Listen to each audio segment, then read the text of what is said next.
Olá, gente amiga. Vamos iniciando aqui mais uma edição do podcast do Gente que Fala. Nós estamos no YouTube, onde você precisa se inscrever e dar um tiquezinho no sino que aparece ali.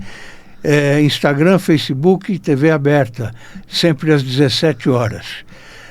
Eu hoje recebo com muito prazer a presença do médico cardiologista Dr. Ricardo Cortesini. Seja bem-vindo. Muito obrigado, Fausto. Obrigado pelo convite. É uma honra e um prazer estar aqui com vocês. Graduado em Medicina na Faculdade de Medicina de Sorocaba. Isso. Membro da Seção de Cardiologia do Esporte. Membro efetivo da Sociedade Brasileira de Cardiologia. Especialista em Cardiologia pela Sociedade Brasileira de Cardiologia. Especializou-se em Cardiologia do Esporte. Isso. E é membro em Cardiologia do Esporte do DERC. Isso. SBC. Você nasceu onde? Em São Paulo? Sou nascido e criado em São Paulo. O sotaque não nega, né, Fausto? E nasceu onde? Eu nasci na Pompeia, nas Perdizes, Pompeia. na verdade. Sei. Meus pais são do Ipiranga, Sei, mas eu nasci já nas Perdizes. sei. A vida inteira.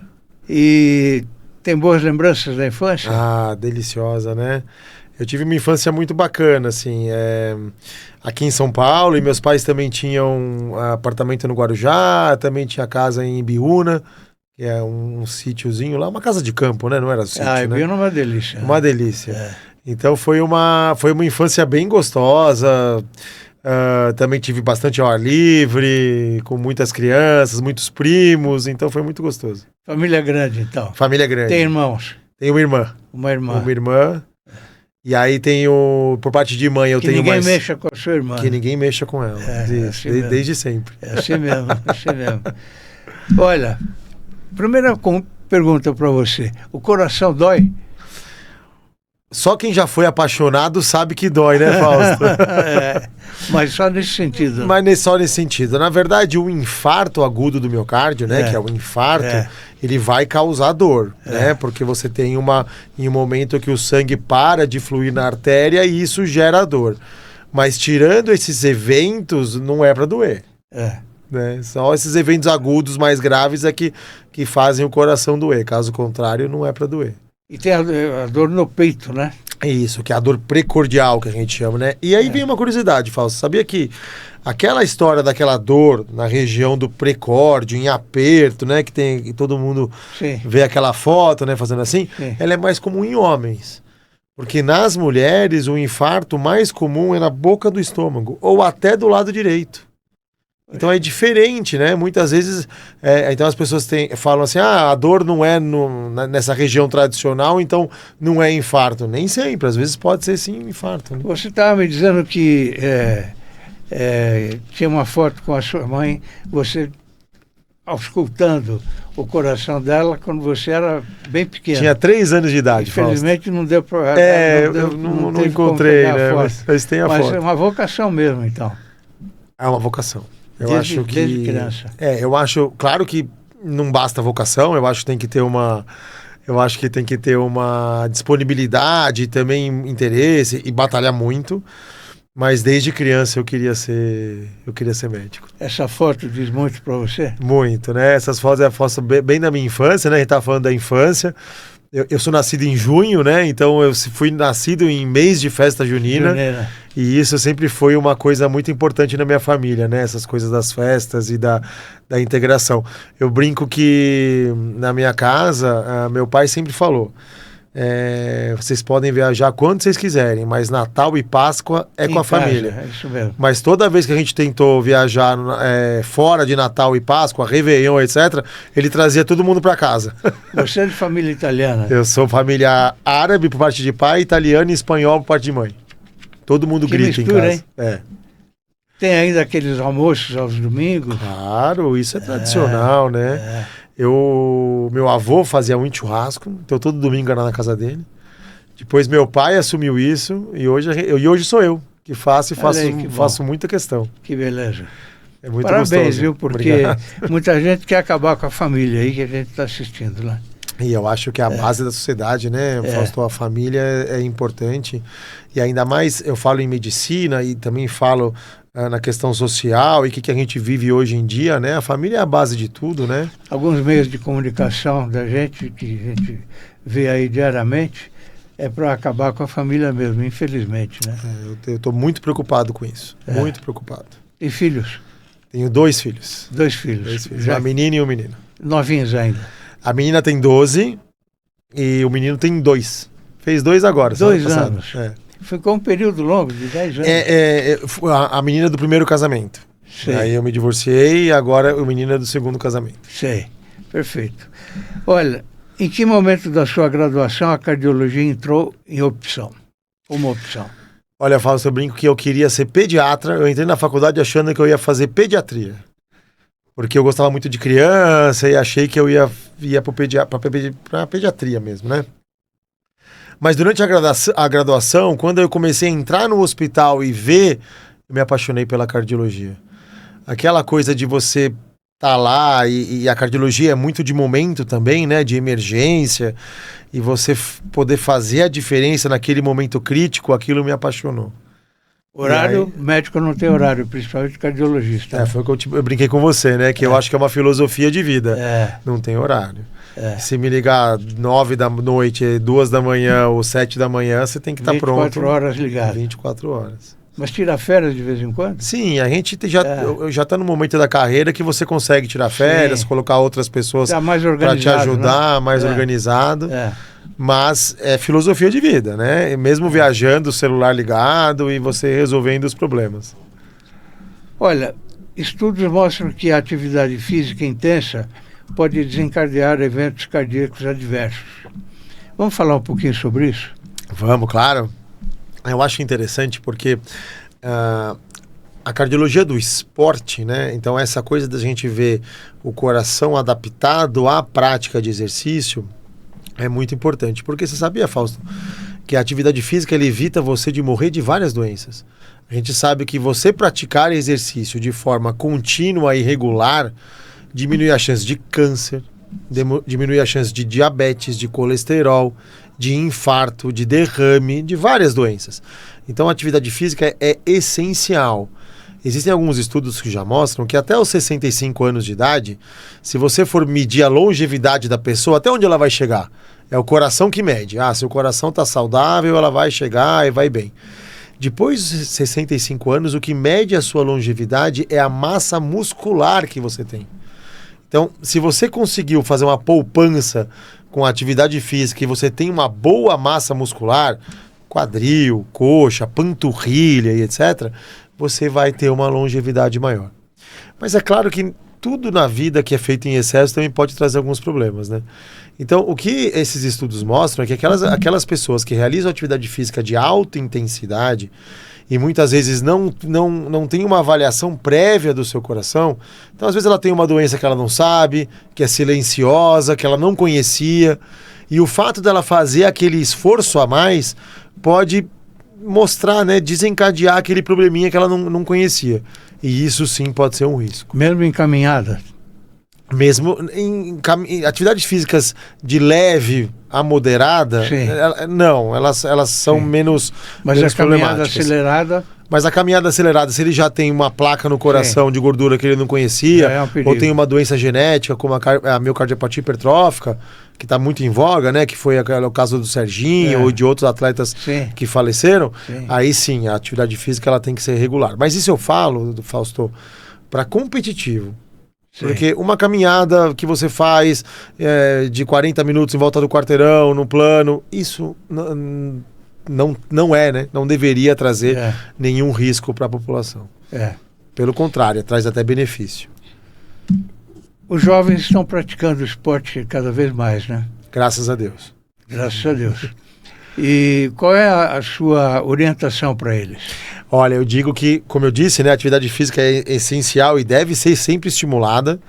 Eu tenho um grande colega que ele falava o seguinte, Fausto, e a American College of Sports Medicine, que é a maior sociedade que fala sobre atividade física, ela fala uma frase que eu gosto bastante, que ela fala o seguinte: se você se sente bem, se você não teve nunca nenhum problema de coração, se você não teve nenhuma outra alteração e nenhum sinal de alerta, vá caminhar, né? Não precisa fazer mais nada, só vá caminhar. Porque a prática de exercício, ela é essencial. Fausto, só para você ter uma ideia, sedentarismo mata mais do Brasil do que cigarro. Então, é um dado muito forte, né? Então, você ser sedentário aumenta o seu risco tanto quanto ou mais se você fumasse. Então, imagina quem fuma e não faz atividade física, né? Aí você aumenta ainda, mais ainda. Pior né? ainda.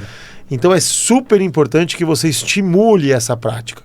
Graças a Deus, de uns 15, 20 anos para cá, os jovens, mais da região sudeste, estão mais conscientes da necessidade da prática de exercício. Então hoje a gente tem caminhadas, a gente tem corridas, a gente tem as academias.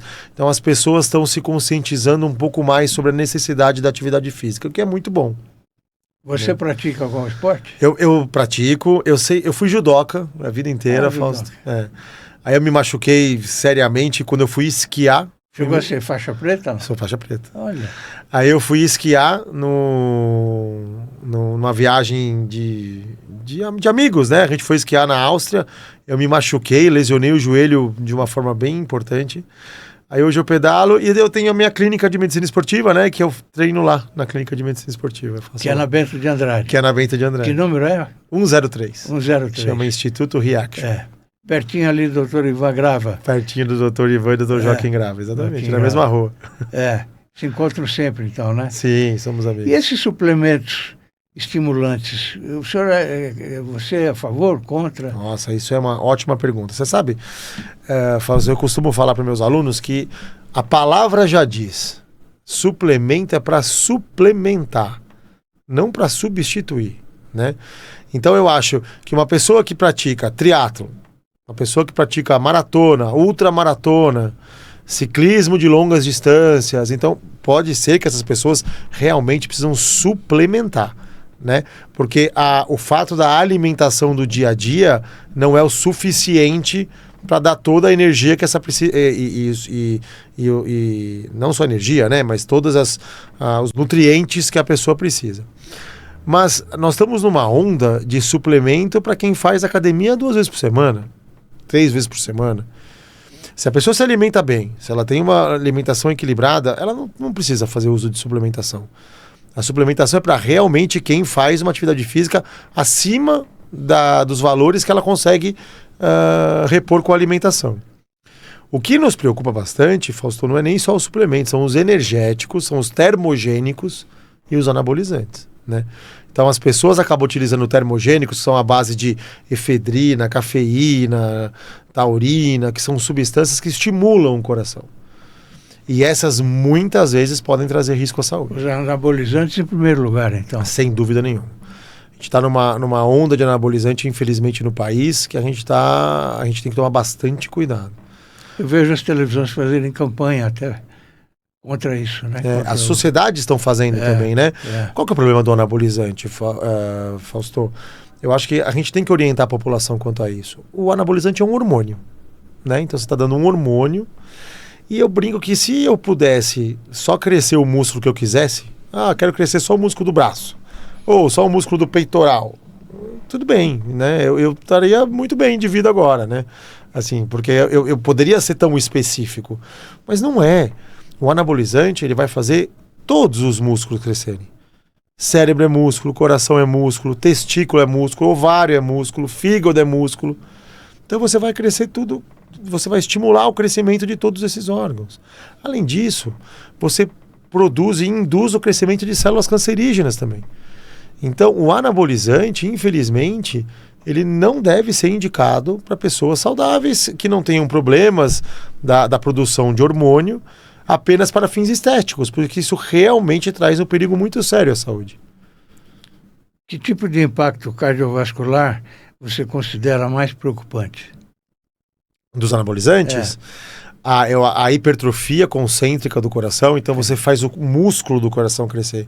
Então imagina, Fausto, que você tem uma genética, né? Você nasceu com uma genética, então que você vai ter, sei lá, 1,80 m de altura, você vai ser olhos azuis, vai ter cabelo castanho, então você tem uma genética.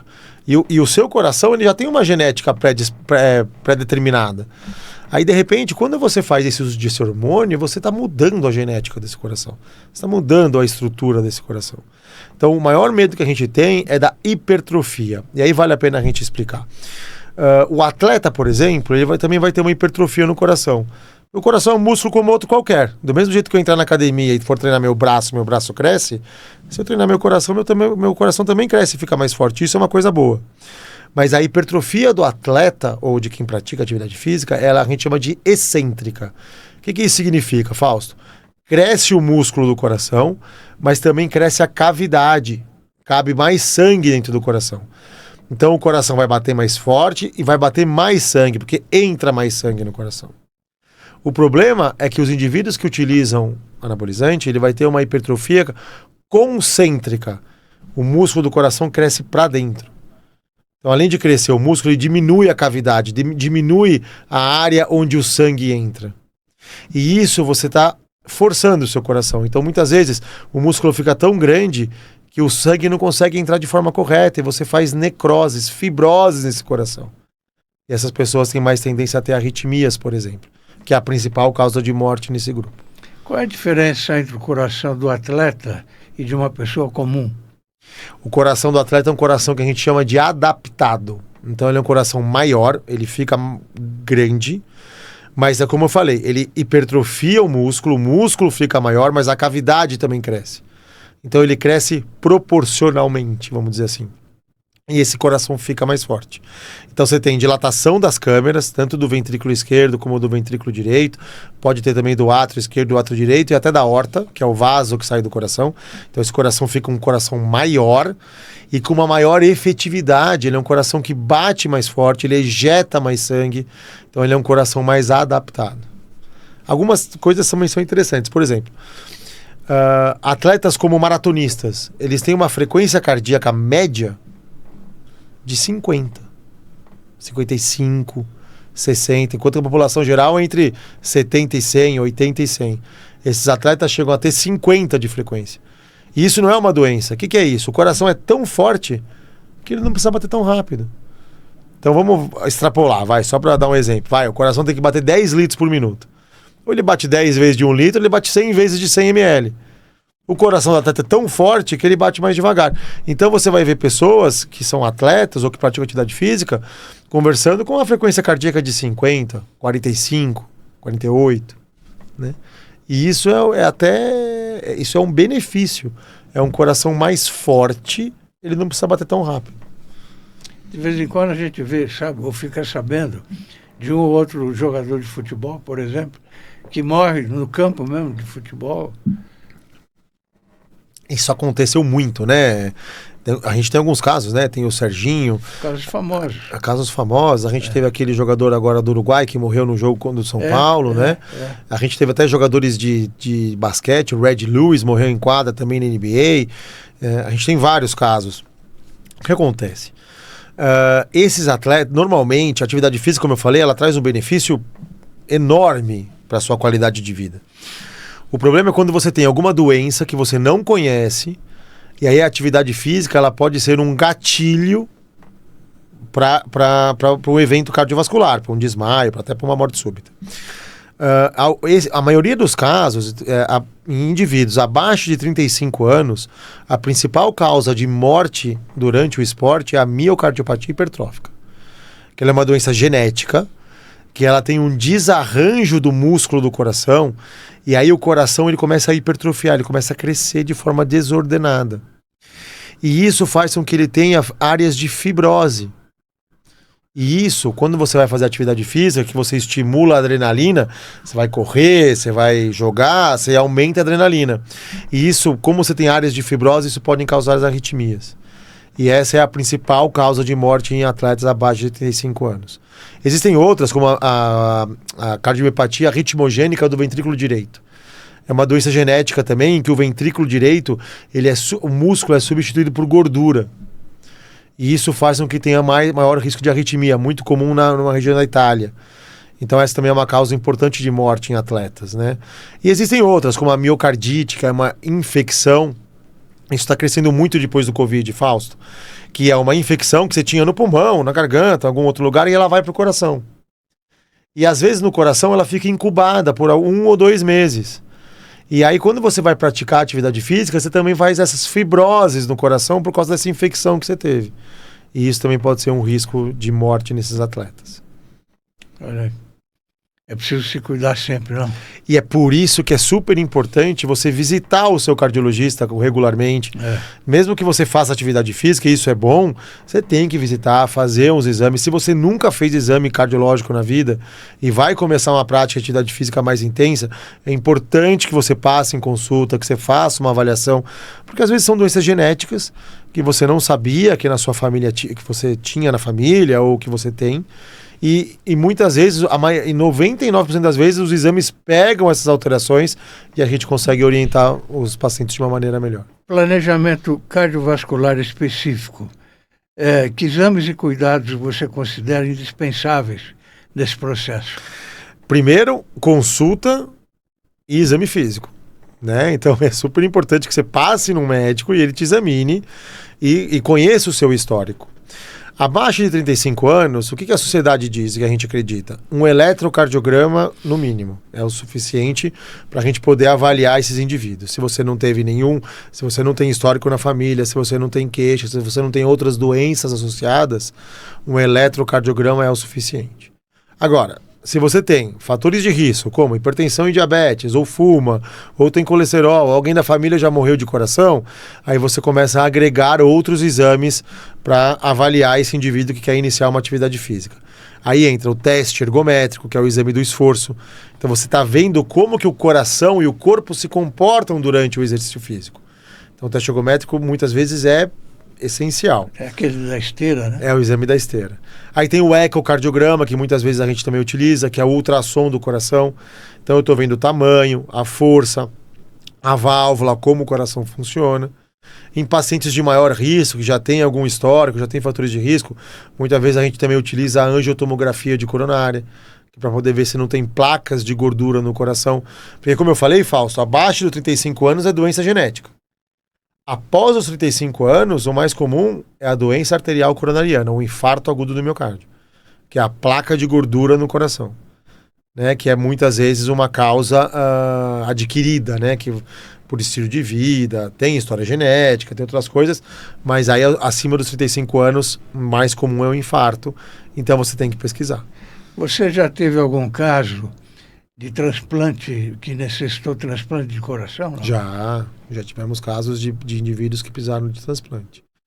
Muitas vezes por conta de vários infartos seguidos, a gente já transplantou, mas o mais comum é por insuficiência cardíaca. Então a pessoa tem um coração mais fraco, ou por múltiplos infartos, ou por miocardiopatia dilatada, ou alguma outra alteração, miocardite, que o coração fica muito fraco e a gente não consegue com os remédios compensar, aí a gente indica transplante cardíaco. Aí entra na fila. Aí entra na fila. E não tem como, tem que ser na fila. Ah, tem que ser a fila, né? Isso funciona muito bem no Brasil, viu, Fausto? Nós somos uma referência mundial em relação a transplante, sabe? E a fila funciona direitinho, sabe? A gente é muito sério isso no Brasil. E aí tem que entrar na fila para poder operar nos hospitais credenciados e que tem capacidade de fazer esse transplante, né?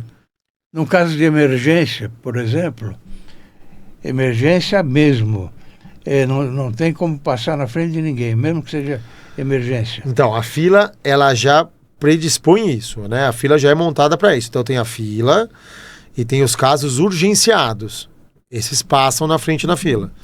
Mas existe a fila dos urgenciados, né? Então, vamos supor, tem um paciente que está internado na UTI que não consegue tirar droga. Né? Então, ele está lá com uma droga na veia e a gente não consegue tirar porque o coração, se tira, ele não aguenta. Sim. Esse paciente a gente urgencia na fila. Então, assim que chegar um coração compatível, ele passa na frente. Mas existe uma fila dos urgenciados também. E existe dos não urgenciados, que são aqueles que, a hora que vai chegando e não tiver nenhuma urgência na frente, ele também recebe o coração.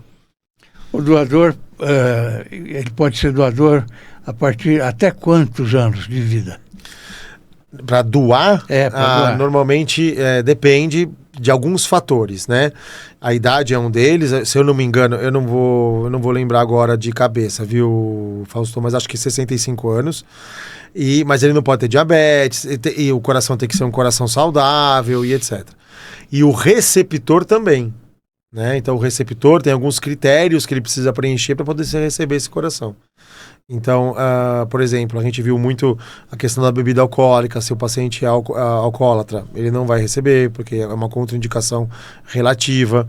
Né? Algumas doenças também de depósito, que se você vai colocar o coração, ele também não vai responder.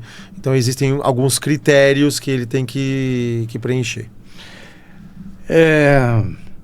Quais são os sintomas da arritmia cardíaca? O principal sintoma da arritmia cardíaca é a palpitação.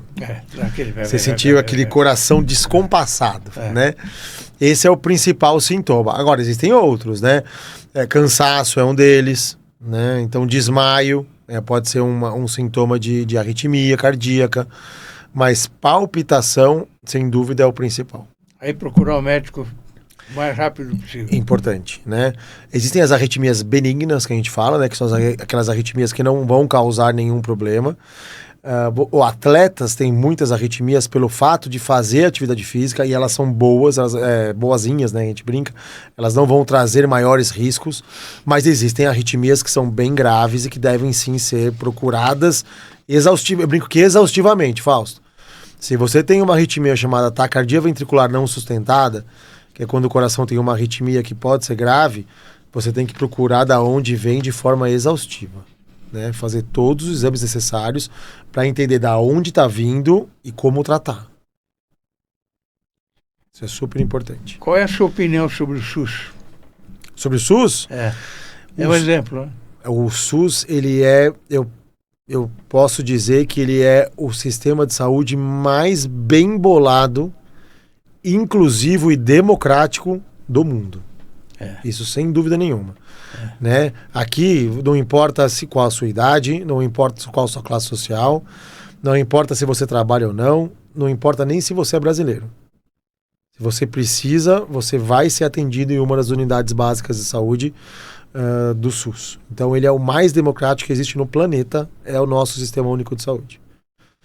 Existem alguns problemas, claro, de gestão e problemas às vezes também econômico, né? Que muitas vezes você não consegue manter o nível, mas ele é o mais inclusivo do planeta.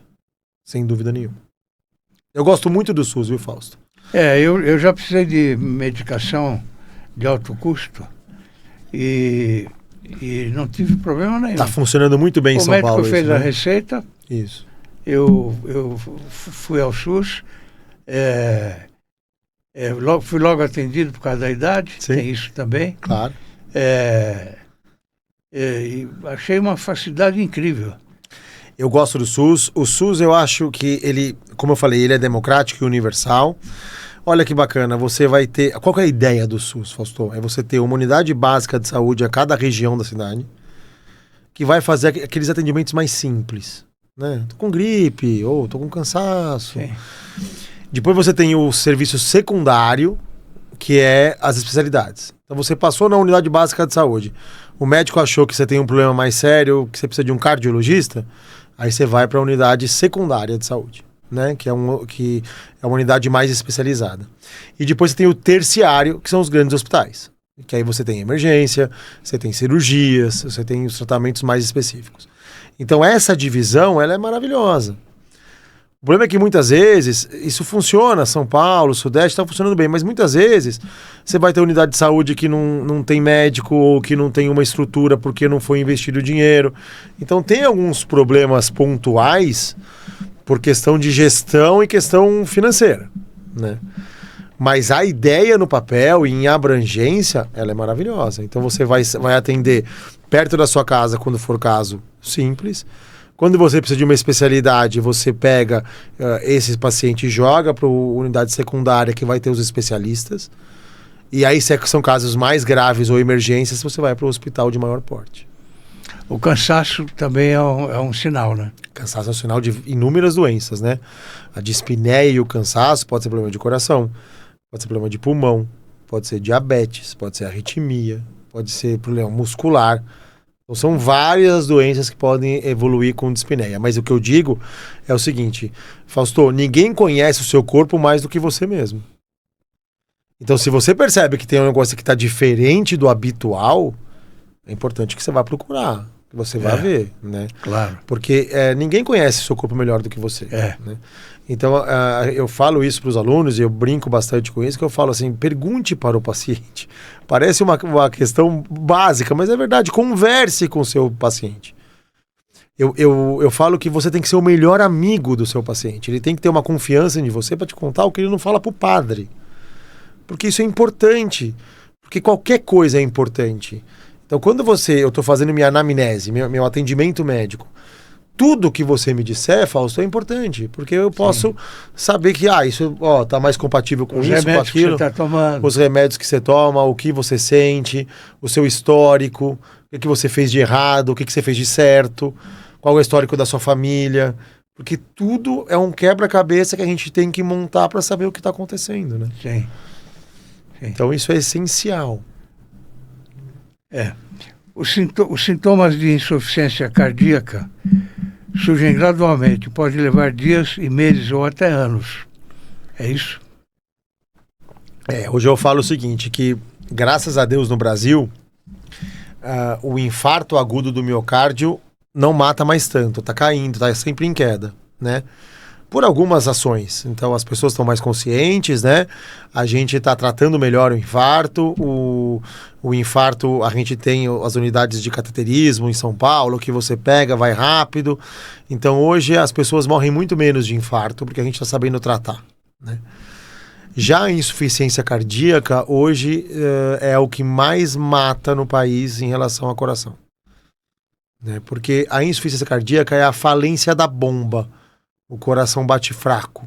Então a pessoa, além de ter um cansaço extremo, ela tem cansaço, ela tem falta de ar, ela não consegue fazer as atividades do dia a dia muitas vezes, não consegue ir na padaria comprar pão, né, porque sente cansaço, sente fadiga. Além disso, ele tem algumas alterações como arritmias. Então esses pacientes eles têm muito mais arritmias. Esses pacientes têm muito mais problemas de coração que podem levar a óbito. Então a insuficiência cardíaca hoje é o que mais traz de gasto para o SUS e é o que a gente tem mais ter cuidado e acompanhar de perto esse paciente. Mas graças a Deus, Fausto, na última década surgiram novos medicamentos e hoje a gente trata muito bem o nosso paciente com insuficiência cardíaca. Mas se ele não vai ter uma vida normal, ele vai ter muito próximo do normal se ele seguir. Mas isso ele tem que passar em consulta, ele tem que ser avaliado pelo médico, ele tem que tomar as medicações. E o que mais chama atenção nesses casos, Fausto, é que é importante, por exemplo, a atividade física. Tem muita gente que me pergunta, eu tenho insuficiência cardíaca, meu coração é fraco, então eu não posso fazer exercício. Ao contrário, Fausto. A gente tem que estimular o exercício nesses pacientes. Existe uma especialidade médica chamada reabilitação cardiovascular, que é só prescrever exercício para pacientes que já tiveram problema de coração. Então, a atividade física é essencial, se você tem problema de coração, é essencial para controlar os seus sintomas e para melhorá-los. Então, a gente tem que divulgar, porque isso é importante. Acho que o leigo acha que é o inverso, né? O inverso.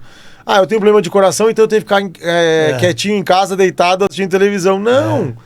O seu coração é um músculo. Então, nós temos que fazer esse músculo ficar mais forte.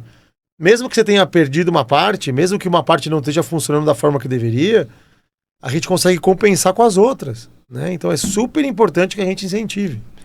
A produção está pondo aqui na tela o nosso portal. É um portal só de artigos. Olha que bacana. De personalidades notáveis, profissionais de todos, médicos, dentistas, enfim.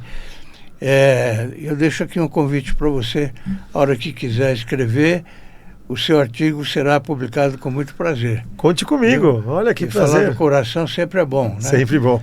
Alerta, né? Alerta, e as pessoas muitas vezes elas não têm a informação, né, Fausto?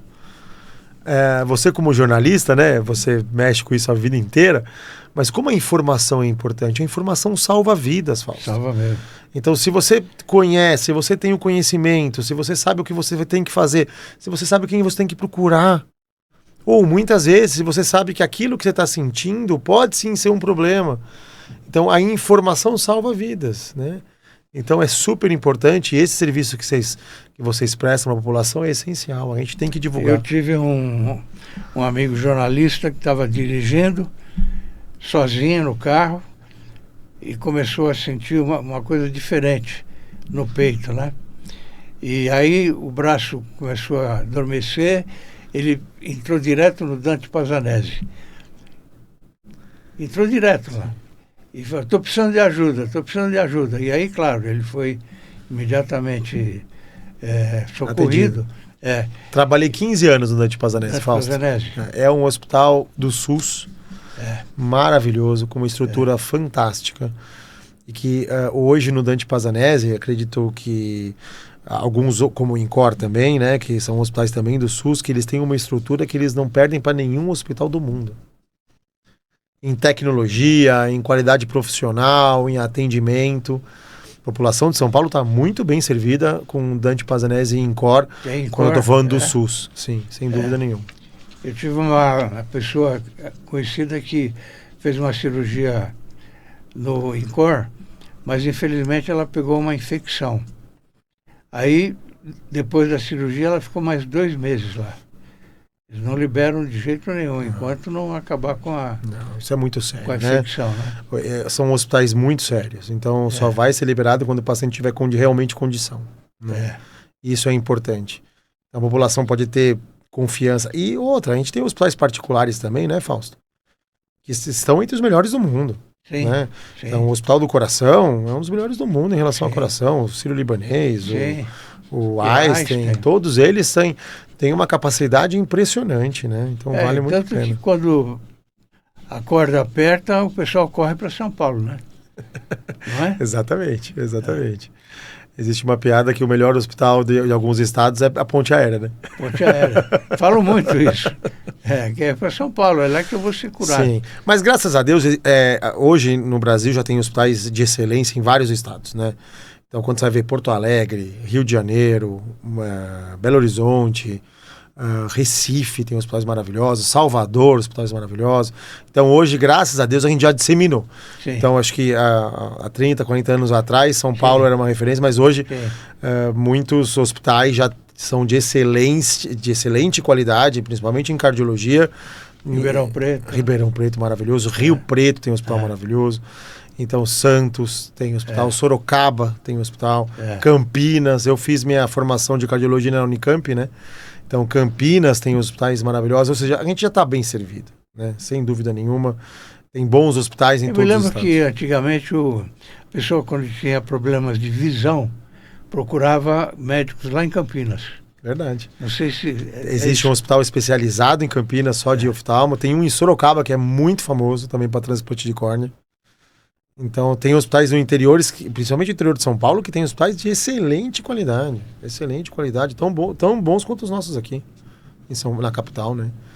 Você acha que essa nova geração de médicos que está surgindo, eles têm o conhecimento ideal para exercer a profissão? Olha, Fausto, tem algumas coisas que estão me preocupando ultimamente, sabe? Existiu agora uma disseminação de faculdades de medicina no país que me preocupa um pouco, né? Tem faculdades que não têm hospitais capacitados, tem faculdades que não têm professores capacitados, porque são faculdades novas, que não tiveram o tempo ainda de ter todo esse know-how e conhecimento. Então, eu estou um pouco preocupado com a nova leva de médicos que está vindo hoje em dia. Principalmente dessas novas universidades e faculdades que não têm a estrutura que deveriam ter, né? Que deveriam ser fiscalizadas, né? Infelizmente, não é só na medicina, né? Infelizmente, não é só na medicina. Inclusive, o CRM está pensando em fazer uma prova igual a AB, né? Para médicos já formados, coisa que nunca precisou, né? Mas, infelizmente, a gente está, acho que com as faculdades tradicionais continuam formando, existem ótimos médicos, eu tenho residentes maravilhosos, que são muito bons, exceções, né? Mas nós estamos falando de alguns uma nova geração aí que a gente está preocupado. Tô muito preocupado também com a medicina feita por Instagram, né, Fausto? E por redes sociais, Todo mundo é médico, né? Todo mundo é médico, médicos falando de também, não só médicos, como não médicos, falando de terapias milagrosas, que não tem nenhuma base científica, e divulgando isso nas redes sociais. Porque na rede social você fala o que quiser, né, Fausto? Mas todo mundo é jornalista também, né? Nas redes sociais, não é? Na rede social, né? E todo mundo quer ser médico também, né? E aí começa a disseminar coisas absurdas, né? O anabolizante é uma delas, as soroterapias, que não são absurdo também, que não tem menor indicação, e as pessoas vão divulgando, e acaba, a população que é leiga, às vezes acaba caindo nessas Você histórias. Você acredita nos meus tempos de juventude, né? A gente tinha os avós, por exemplo. Você está com isso, toma isso daqui que é bom. Então eram ervas, chá de ervas, chá daquilo, chá do outro. E no fim dava certo. Às vezes já ia melhorar de qualquer jeito, né? Exatamente. Mas eu acho assim, como sem, né? Tem muitos remédios que são oriundos, né? Que a base são plantas, né? Existem especialidades médicas como homeopatia. Que é baseada em... Então não sou nada contra. A única coisa que eu explico para meus pacientes, eu falo: primeiro, não abandone o tratamento do seu médico, né? Então aquela coisa de parar de tomar o remédio que eu tô tomando para tomar uma plantinha que a vizinha me falou que é boa, isso eu acho perigoso. Então não pare o seu tratamento baseado em estudos científicos, na medicina baseada em evidência, o que o seu médico conheceu. Isso é muito comum com remédio para colesterol, né? As pessoas falam: não vou tomar com remédio de colesterol, vou tomar... Outro dia veio o chá de alpiste. Quer dizer, o chá de alpiste vai fazer mal? Provavelmente não, mas não pare o seu remédio do colesterol, né? Porque senão você pode aumentar o seu risco cardiovascular. Então o que eu falo é o seguinte: converse com o seu médico. Você tem que ter um médico para chamar de seu, né, Fausto? Sim. Você tem que ter um médico que você tem o telefone dele, que você possa ligar, que você possa conversar, porque isso é importante, né? E vá na consulta periódica, porque isso é importante. Converse com o seu médico. Ele vai saber te orientar qual que é a melhor atividade, o que você deve fazer naquele momento, né? Porque a gente estuda para isso, a gente vive isso dia a dia, então a gente vai saber orientar da forma correta. Eu já vi alguns médicos aí que eles nem olham para você, eles ficam olhando a tela do computador. Está sentindo o quê? Está não sei o quê, não olha para o paciente. Eu fujo desse tipo de cuidado, médico, né? Porque... Se o médico não conhece, como eu falei, tem que ser seu melhor amigo. Se o médico não conhece você pelo nome, né? Se o médico não põe a mão para te examinar, quer dizer, desconfie, né? Porque ele tem que saber exatamente o que está acontecendo com você, né? Isso é um problema também da medicina, principalmente de convênios, né, Fausto? Que os médicos acabam atendendo o paciente a cada 15, 12, 10 minutos. Isso é um problema. Você não consegue fazer uma consulta médica séria, direita, né, de forma competente em 10 minutos. Né? Você faz cirurgia também? Não, eu sou clínico. Eu sou clínico, isso. Na medicina você para, né? Quando você se forma, você vai ser clínica, você vai fazer clínica ou cirurgia geral, e aí depois você vai se especializando conforme o que você gosta. O clínico é importantíssimo. Eu acho que o clínico tem que saber ouvir. Eu tinha um professor em Sorocaba, né, que foi um dos chefes da cadeira de Sorocaba, que ele falava: a clínica é soberana. Né? Então, assim, a clínica médica, o que o seu corpo está contando, isso é essencial. Você saber, né? Eu tô com uma dor no peito, como que é essa dor? Vai para onde? De onde ela vem? Como que ela é? Ela piora? Ela melhora? Isso é arte. Né? E o geriatra? O geriatra é o clínico do paciente idoso. Ele vai acabar fazendo toda a parte de clínica médica, de todas as especialidades do paciente que já tem mais idade. É uma especialidade linda, né? A geriatria é uma especialidade muito bonita e essencial. Ela acaba vendo todas as partes. Por exemplo, o geriatra, muitas vezes, ele não vai tratar tudo de cardiologia. Ele vai saber tratar hipertensão e tal, mas vai chamar e falar assim: vai no cardiologista, que essa parte você vai ter uma subespecialidade que precisa te acompanhar. Né? Você participou de vários eventos e congressos, como o de Amsterdã, por exemplo. Sim. Vamos falar sobre isso? Vamos. Você sabe que a medicina, ela é muito rápida, né? Eu falo que é uma verdade imutável, né? A medicina, ela vai aumentando... Olha aí você. A medicina, ela vai se especializando e cada vez novas terapias e novas coisas vão vindo para a gente poder aprender. Então, os congressos são essenciais, né? Eu sou palestrante do Congresso da SOCESP, por exemplo. Atualiza, né? Atualiza. Eu sou palestrante do Congresso da SOCESP, que é o maior do país, né? Da Sociedade de Cardiologia do Estado de São Paulo, há mais de 20 anos consecutivos, né? Então a gente vai não só aprendendo, como disseminando o conhecimento também, né, Fausto? E esse congresso, que são os congressos do europeu, né? Congresso Europeu de Cardiologia e o americano também, eles são maravilhosos, porque as novidades saem lá e você vai se atualizando e vai trazendo as novidades também aqui para o Brasil e para a gente poder fazer o melhor tratamento para o nosso paciente. Né? Você aqui tinha barba, né? Eu fiquei muito tempo sem barba, Fausto. Tirei faz 1 ano. 1 ano? É, minha filha, quando me viu sem barba, assustou. O meu filho chorou. Quem é essa pessoa? Quem é essa pessoa que está aqui me abraçando? Mas de vez em quando é bom para mudar um pouquinho, né? Pouquinho, né? Você é assíduo nas redes sociais e em programas de TV, né? E isso traz uma grande contribuição para quem é telespectador, é ouvinte. É muito importante. Olha aí, Superpoderosas. Alguns programas da TV Mulheres, né? No TV mais muito da Band, já apareceu no jornal da Globo News, você muito é na Band. sempre chamado para... Isso é importante mesmo.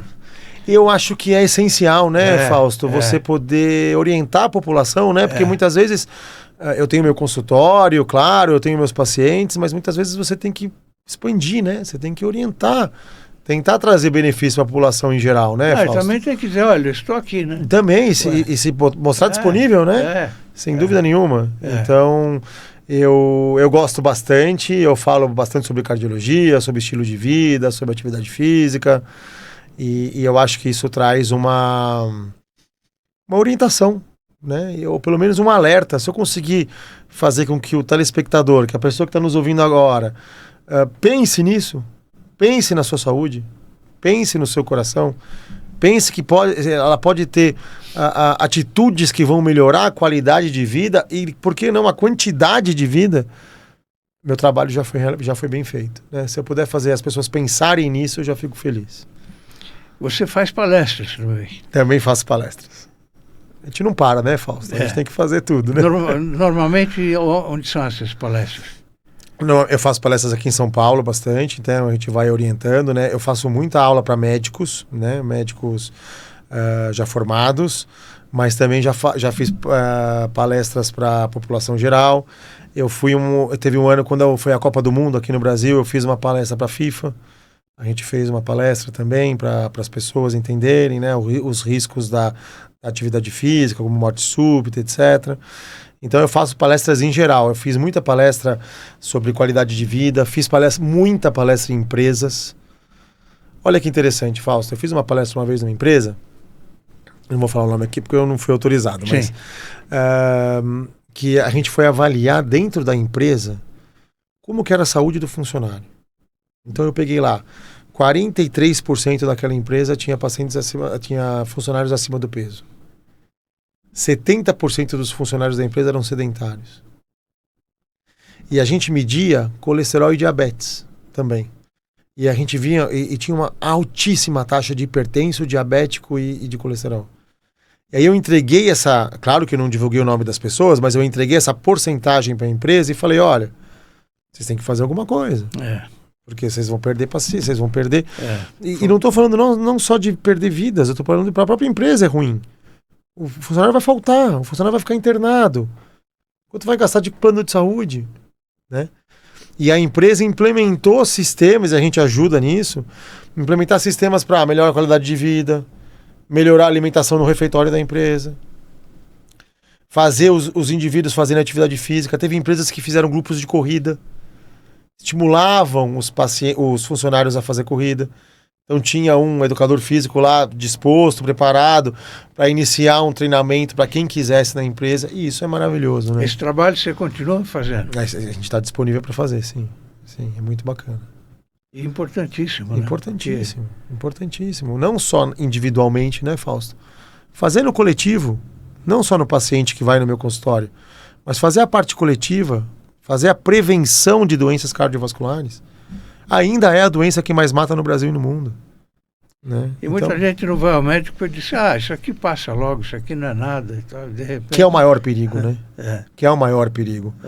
Se a gente pega no comecinho, ou mais, se a gente pega, se a gente nem pega, a gente faz uma prevenção, muitas vezes você não vai ter problema. Então, é muito importante, né? E o médico está preparado para isso. Eu estou preparado para orientar o meu paciente. Você tem uma quedazinha pela medicina esportiva, né? Sim. Eu gosto bastante. Eu acho que a atividade física ela pode tirar um monte de doença. Ela pode evitar um monte de doença. Mas eu não trato só atletas. Eu trato cardiologia geral, né? A maioria dos meus pacientes não são atletas. Mas eu tenho muito paciente atleta e muito paciente geral também. Então eu trato hipertensão, eu trato diabetes. Eu trato muito diabetes. Os problemas do diabetes e coração. Eu faço muito isso. Você lembra assim de cabeça de algum caso enigmático que você teve que enfrentar, não?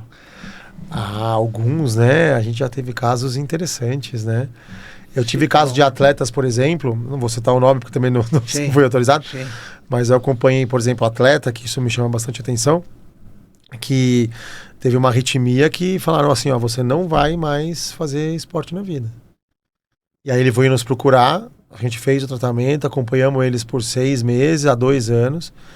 E não só ele voltou a treinar, como foi jogar bola no exterior.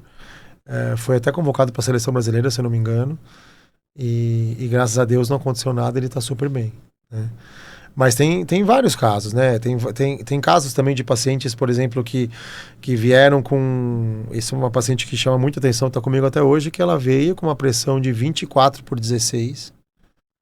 E os médicos falaram que ninguém conseguia tratar a pressão dela. Aí quando a gente começou a fazer acompanhamento, tratar a pressão, tratar a ansiedade, que é uma das principais causas de hipertensão, que muitas vezes as pessoas não lembram. Tratei a depressão, tratei a ansiedade, tratei em tudo. E ela hoje, graças a Deus, está muito bem controlada. Hoje se fala muito também em saúde mental, né? Sim. Você sabe que saiu um estudo, Fausto, que fala que 58% da população brasileira, a principal medo que eles têm no futuro é com a saúde mental. Mais do que a saúde cardiovascular. E o médico tem que saber disso. A gente tem que... Por isso que eu, de novo, né? Vou voltar para a frase. O seu médico tem que ser o seu melhor amigo. E a que se deve isso, hein? Eu acho que é o estilo de vida. Eu acho que nós estamos numa vida muito frenética.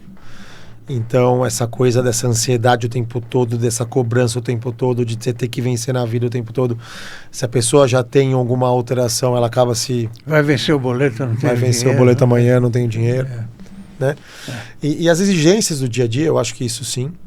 Eu acho que também sempre teve um pouco, mas a gente não fazia diagnóstico. Hoje a gente faz mais diagnóstico, né? A gente não ouvia falar de autismo há 30 anos atrás, ou muito pouco, né? Hoje hoje a gente está fazendo mais diagnóstico, a gente está entendendo melhor e sabendo tratar muito melhor. O mesmo vale para ansiedade, para depressão, né? Então... Tem até um apresentador de televisão que é o Mion, né? Que tem um filho com problemas. Sim. E ele está levantando essa bandeira. Essa bandeira, também. Que é super importante, né, Fausto? É super importante.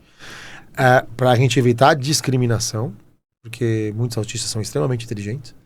Então a gente tem que, para evitar a discriminação e incluir na sociedade, né? Esses pacientes, eles têm que fazer parte da sociedade, ter uma vida ativa, fazer parte do nosso dia a dia, né? E a gente está sabendo diagnosticar e tratar muito melhor esses indivíduos.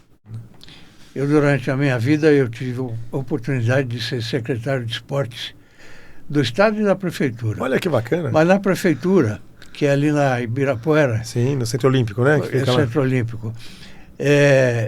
Quando eu cheguei, havia natação para pessoas com deficiência. Olha que bacana. Isso é mental, né? Uhum. E aí a mãe de um deles, que era líder lá pediu para falar comigo e disse que nunca tinha conseguido falar com o secretário, com nenhum secretário. E que eles precisavam de várias coisas, etc. Né? E aí me abriu os olhos, né? E eu comecei a cuidar com mais carinho deles.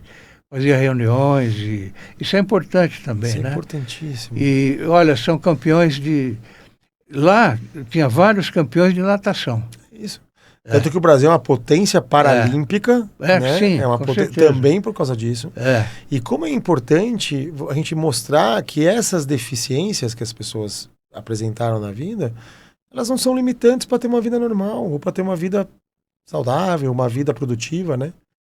Como é importante, você precisa inserir esses indivíduos na sociedade e mostrar que podem se superar igual... Hoje você vê várias pessoas com esse problema trabalhando. Exato.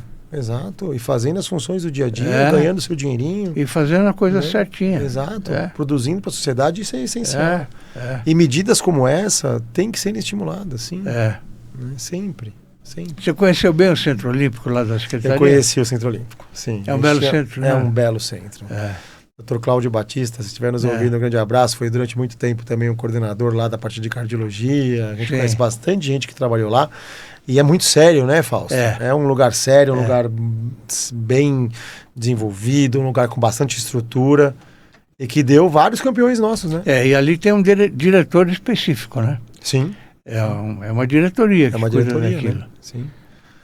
E é muito bacana. E é aberto para a população poder fazer, né? Isso é essencial, né? Com qualidade. Eu deixei como obra minha o Parque das Bicicletas ali.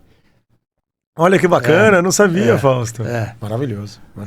Ficou muito bom mesmo. São 3 quilômetros ali dentro de pista. E para as pessoas poderem praticar, com né? segurança, né? Claro. Lá dentro. Eu pedalo bastante, eu passei vários perrengues, às vezes, nas avenidas aí. Então, agora, a ciclovia que tem em São Paulo, né, da Marginal, é muito bem feita. A do Parque do Povo, a do Centro Olímpico. Isso ajuda bastante e estimula a população a fazer. Né? Então, a gente está salvando vidas, Fausto, quando a gente faz isso. Só dá medo pra gente esse pessoal que anda de bicicleta nas grandes avenidas. Isso, né? é um perigo. Porque, às vezes, elas não são vistas. Existe motorista maldoso também. Mas às vezes o motorista não vê. Não enxerga mesmo, né? Você está no volante, tem aqui a coluna da porta e o ciclista está atrás da coluna, na sua visão. Verdade. Né? E aí acontece assim. Então, as ciclofaixas eu acho muito perigoso. Eu também tenho um certo receio nas ciclofaixas. Que são aquelas que são no meio da pista, né? E no meio da velocidade. Os motoristas, se um fecha, você vai jogar o carro para o lado, você pode pegar a ciclofaixa. As ciclovias, que são aquelas que são mais protegidas, que são às vezes no meio do canteiro, ou que tem, né, uma estrutura melhor, essas eu gosto bastante. Agora, as ciclofaixas eu tenho um pouco de receio, eu acho que às vezes pode ser perigoso, sim. O problema que a gente está vivendo hoje também é esse número imenso aí de motos, né? De motociclistas, né? Motociclistas. Isso é um problema, porque às vezes brigam na faixa junto com os ciclistas, né? Isso é um problema que tem que ser resolvido, tem que ser pensado. Você está dentro da faixa, não deixam você ir nem para a direita e nem para a esquerda. Você precisa entrar à direita lá naquela outra avenida, você não consegue. Não consegue, eles vêm buzinando, né? Batem no seu retrovisor. É um problema. E eu já perdi vários retrovisores. Do lado direito, então... Muito, né? Agora tem as motofaixas, né, que estão fazendo. Agora na 23 tem. O secretário hoje ele é presidente da Câmara Municipal de São Paulo, um vereador. Ele foi o inventor aí das ciclofaixas, né? Sim. E é o Ricardo... Me fugiu o nome dele agora, desculpe, Ricardo. Não é você, Ricardo. Você também é Ricardo, mas não é o Ricardo que eu estou falando. Estou querendo lembrar, mas não estou conseguindo. Não faz mal. Ele foi o autor dessas ciclofaixas, né? E vão ser feitas muito mais agora, de agora em diante. Eu acho que também o fato de você ter muito mais ciclofaixas que estimulam a atividade física e também você vai educando a população, né, Fausto? Com o tempo eu acho que as pessoas vão acabar se adequando, mas eu acho que nesse começo a gente tem que tomar bastante cuidado, porque pode sim ser perigoso, né? Ricardo, eu sei que é o Ricardo Cortesini. Isso. Eu agradeço muito a sua participação. Imagina, obrigado a você. Você elucidou muitas dúvidas aí dos nossos espectadores, eu tenho certeza disso. E você é uma pessoa que inspira confiança. Obrigado. Que você sabe o que você está falando. Né? Obrigado, Fausto. Então, é gente assim que a gente quer trazer sempre ao programa, para que o espectador tenha aprenda também muita coisa a respeito de saúde e outros problemas. Então, muito obrigado mais uma vez, Ricardo, e a vocês, o nosso muito obrigado e até amanhã.